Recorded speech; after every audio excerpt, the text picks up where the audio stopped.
Round table సమావేశం ఏర్పాటు చేయటం అభినందనీయం.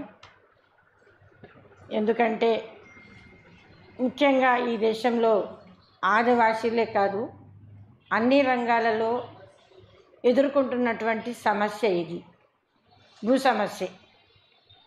కాకపోతే వాళ్ళు అడవిలోనే ఉండటం వల్ల కొంచెం ఎక్కువ సమస్యలు ఎదురవుతూ ఉన్నాయి. కాకపోతే ఇంకా ఛత్తీస్గఢ్ అనేది నక్సలైట్లతో కూడుకున్నటువంటి రాష్ట్రం కాబట్టి ప్రభుత్వం ఒక డేగ కన్నుతోటి స్పెషల్గా చూడటం అన్నది బాధాకరం.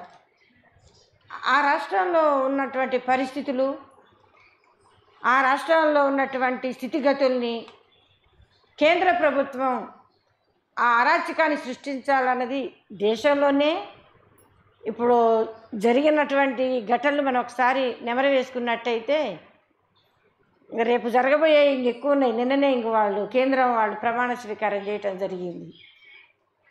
రేపు ఎన్ని రాబోతున్నాయో.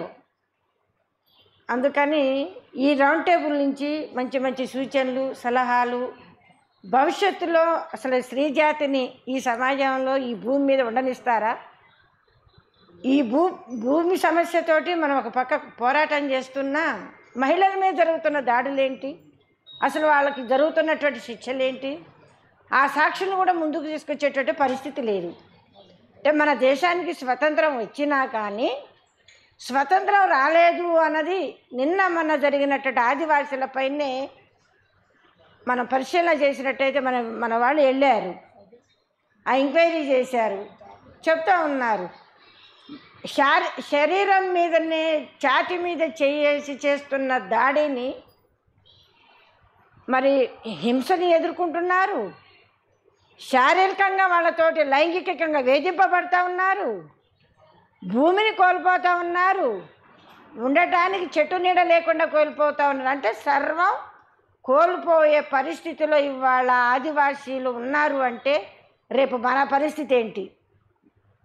వాళ్ళు చెట్టు కింద నీడను కాచుకొని బతకటం కోసం కాయో ఫలాలో ఆడున్నటువంటి నీటిని తాగటానికి కూడా భూమి మీద ఉన్నటువంటి మానవుడికి తాగటానికి స్వేచ్ఛ లేదు. మరి ఆది మానవులు చేసిన కష్టంలో ఆ రోజు ఎత్తుక్కున్నారు, గుంటలు దోముకున్నారు, కష్టపడి బతికారు. ఈ స్వతంత్రం రాకముందు స్వేచ్ఛగా ఉంది మానవుడికి. స్వతంత్రం తెచ్చుకొని కష్టాలు తెచ్చుకున్నట్టే ఉంది. కానీ ఈ స్వతంత్రంతో తెచ్చుకున్న స్వార్థానికి బలైన వాళ్ళు కొంతమంది ఉన్నారు.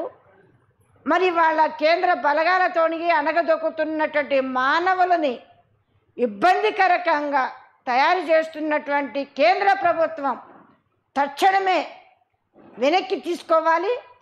అక్కడ జరిగినటువంటి వాళ్ళపై కేసులు నమోదు చేయాలి.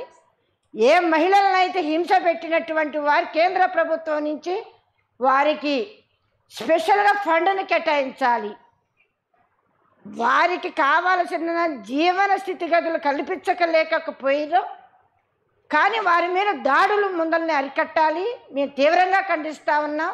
ఈ రౌండ్ టేబుల్ నుంచి మానవ హక్కుల్ని కష్టపడి సాధించుకున్నటువంటి ఈ స్వేచ్ఛ జీవితాన్ని ఆటంకం కలిగిస్తున్న కేంద్ర ప్రభుత్వంపై మనం తీవ్రంగా ఒత్తిడి తేవాలి. ఆ బలగాలు ఎవరైతే సృష్టించబడ్డారో న్యూస్లో చూపిస్తూ ఉన్నారు ఆ పోలీసుల్ని, వారిపై తక్షణమే కేసు నమోదు చేయాలి, వారిని సస్పెండ్ చేయాలి. తదుపరి హింసకి గురైనటువంటి మహిళలపై జరిగిన దాడులు ఎవరైతే చేశారో క్రిమినల్ కేసులు పెట్టాలి.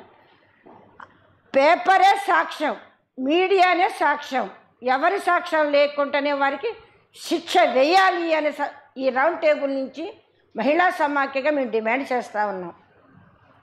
ఇవాళ అలాంటి డిమాండ్లు లేకుండా మన పోరాటాలు తీవ్ర స్థాయికి తీసుకురాకపోతే ఇవాళ అదే మన ఉదాహరణ తీసుకోవాలి. పాలు పిండి ఆ మహిళని ఛాతిని రుద్దబడింది అంటే ఒక రకంగా వారికి ఏ శిక్ష వేసినా తక్కువే. అక్కడున్న మహిళలు తిరగబడ్డా కానీ మమ్మల్ని రేపు మళ్ళీ ఏం చేస్తారో అనే ఒక ధైర్యంతో ఒక అడుగు వెనక్కి వేశారు. నేను ఇంగ్లీష్ వార్తల్లో చూపించారు వాళ్ళని. అన్ని రకాలుగా తినటానికి స్వేచ్ఛ లేదు, తాగటానికి స్వేచ్ఛ లేదు. మరి ఎలాంటి ఆకును కూడా తీసుకొని అమ్ముకునే పరిస్థితి వాళ్ళకి బతికే భారమైపోయిన ఈ సమాజంలో, అందుకని మన కేంద్రంలో కానీ అక్కడ ఉన్నటువంటి రాష్ట్ర ప్రభుత్వం మీద కూడా ఒత్తిడి తేవాలి అని చెప్పేసి మనం తీసుకునేటువంటి ఈ రౌండ్ టేబుల్ నుంచి గట్టివైనటువంటి నిర్ణయాలు కావాలి. అవసరమైతే అన్ని మహిళా సంఘాలు కూడా ప్రభుత్వానికి ఒక వినతి పత్రం ఇచ్చే విధంగా ఈ రాష్ట్రం నుంచి కూడా మనం ఒక బాధ్యత తీసుకొని ఆ టీంలో మా మహిళా సమాఖ్య కూడా ఉంటుంది. అన్ని రకాలుగా మేము కూడా సపోర్ట్గా ఉంటాము.